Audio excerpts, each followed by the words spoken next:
สบายดีพบพอกันอีกแล้วเนาะกับบ้านเรากินแซ่บมื้อนี้เราสิมากินข้าวไก่เนาะอยู่คูเวียงอยู่อันฮันคูเวียงอยู่สาขาซ่องอยู่ดงคำสา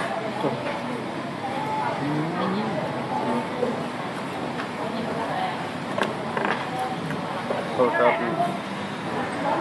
แบบว่ามันกรอบนะพี่น้องเชิญมากินเราเบิ่งนะ แม่เรามากินเบิ่งเด้อทุกคนโคตรแซ่บเลย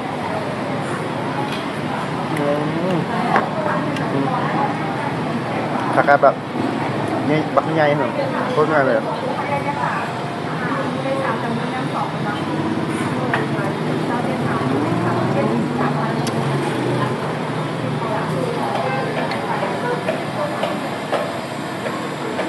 คือนี่นะมันแบบเป็นตอนเลยนะ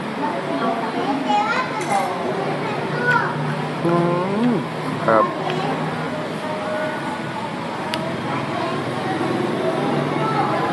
พี่น้อง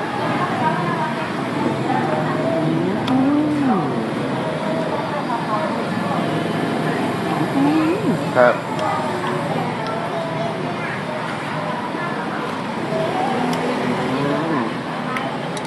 แล้วพี่น้อง